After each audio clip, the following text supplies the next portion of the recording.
নমস্কাৰ সকলোকে স্বাগতম জনালো মোৰ আন এটি ভিডিঅ'লে আজি আৰু এজৰ মেখেলা চাদৰৰ ডিজাইন দেখুৱাম আৰু মেখেলা চাদৰজৰ বনাবলৈ মই কি বস্তু ইউজ কৰিলো প্ৰথমতে সেই বস্তু কেটা দেখুৱাই আছো আৰু কাপোৰজৰ বনাবলৈ এইকেটা বস্তু লৈছো লেস আৰু এটো হৈছে কটনৰ ফ্লাৱাৰ লেসটো মাল্টি কালাৰৰ আৰু ইয়েলো কালাৰৰ আৰু এটো গোল্ডেন কালাৰৰ আৰু ষ্টন কেটা লৈছো এইকেটাটো গমে পায় আৰু এই আঠা কেটা আৰু কেটামান হোৱাইট কালাৰৰ ফ্লাৱাৰ লেস লৈছো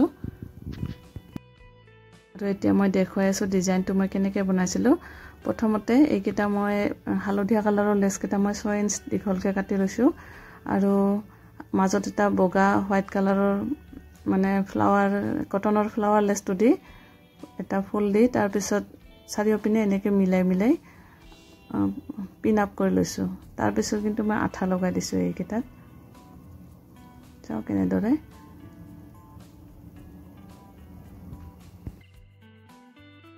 আঠাটো লগাও কাৰণ আঠাটো লগালে সিলাই কৰাত সুবিধা হয়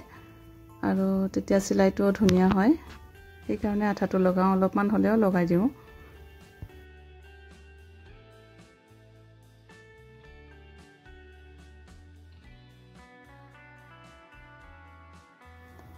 আৰু এই আমাৰ কটনৰ ফ্লাৱাৰ লেসটো দুটাকে সিলাই কৰি লৈছো কাৰণ এইবাৰ এটাকে দিয়া নাই মই দুটাকে দিছো আৰু মই অলপ মাপি জুখি কৰিছো কাৰণ তেতিয়া হলে কি হয় বস্তুটো ইকুৱেল হয় দেখাত ধুনিয়া হয় আৰু চাৰিওপিনে সমানে মাপি দাগ দি কিনে ফ্লাৱাৰ কেটা সেট কৰি লৈছো আৰু এইটো মই এইবাৰ বিছনাত কৰিছিলো কাৰণ তেতিয়া হলে পিন আপ কৰিবলৈ সুবিধা হয় আৰু আঠাটো লগাবলৈ সুবিধা হয় আৰু এই ফ্লাৱাৰ কেটা মোৰ অনলাইন অনা আছিলে আৰু এই কেটা মানে অলপমান বেয়া আছিলে সেই কাৰণে মই দুটাকে এনেদৰে কাটি সিলাই কৰি এটা বেলেগ ধৰণৰ ডিজাইন বনাই দিলো দেখাত কিন্তু ৰিয়েলত ধুনিয়া লাগিছে দুটাকে দিয়াৰ কাৰণে আৰু এনে ধৰণে সিলাই কৰি ললো প্ৰথমৰ সিলাই কৰি লৈছো তাৰ পিছত লগাইছো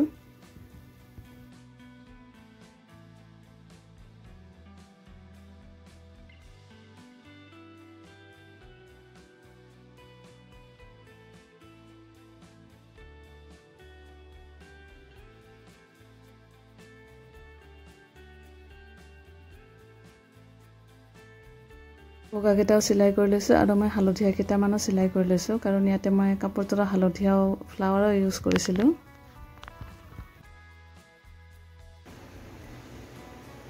আৰু এনে ধৰণে লগাই ললো প্ৰথমে আৰু এটা মই মিৰৰো লগাই দিছো এইবাৰ আৰু হালধীয়াটো লগোৱাৰ পিছত মই মাল্টি কালাৰৰ কেটা এনে ধৰণে লগাই দিছো চাৰিওপিনে চাওক আৰু তাতেও এটা ষ্টন লগাই দিছো আৰু এই গোটেইখিনি কিন্তু মই প্ৰথমে সিলাই কৰি লৈছো তাৰ পিছতহে ষ্টন কেটা লগাইছো আগত সিলাই কৰি লৈছো চাও আৰু এইকেটা সাইডটো এনেকৈ দি দিছো এই হালধীয়া কেটাও মই দুটাকে মানে টাচ কৰি লৈ লৈছো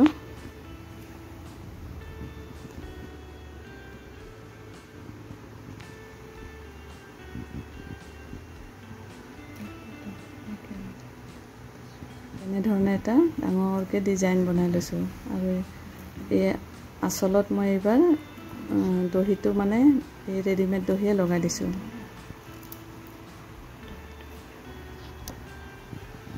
আৰু এই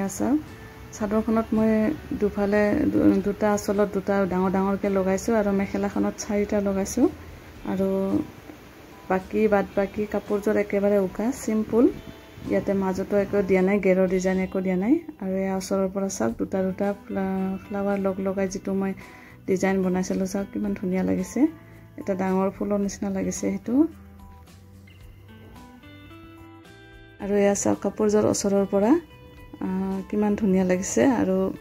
মই সাধাৰণতে সিলাই কৰো এই চাওক সিলাই আঠাটো লগাও যদিও তথাপিতো কিন্তু সিলাই কৰি দিও সিলাই কৰি দিলে আৰু মানে কোনো টেনচনে নাই আৰু এতিয়া এয়া চাওক কাপোৰজৰ ফাইনেল লুকটো আসলত কেৱল ডাঙৰকে দি দিছো আৰু বাকি কাপোৰজৰ উকা মই এইবাৰ ভাবিলো অলপমান বেলেগ ধৰণৰ পিন্ধো কাৰণ প্ৰত্যেকজৰ কাপোৰতে সাইড পাৰি লগোৱাই হয় এইবাৰ মানে সাইড পাৰি নলগাকৈ এজৰ বনালো আৰু পিন্ধি দেখুৱা নহল কাৰণ ব্লাউজটো ৰেডি হোৱা নাই আৰু ব্লাউজটো যেতিয়া ৰেডি হয় তেতিয়া পিন্ধি দেখুৱাম কেনেকুৱা হৈছে কাপোৰযোৰ তেতিয়া দেখিব আৰু যদি ভাল লাগিছে তেতিয়াহ'লে প্লিজ লাইক আৰু ছাবস্ক্ৰাইব কৰিবলৈ নাপাহৰিব আৰু কমেণ্ট এটাও কৰিব কাপোৰযোৰ কেনেকুৱা লাগিছে আৰু আজিলৈ আহিছোঁ ধন্যবাদ।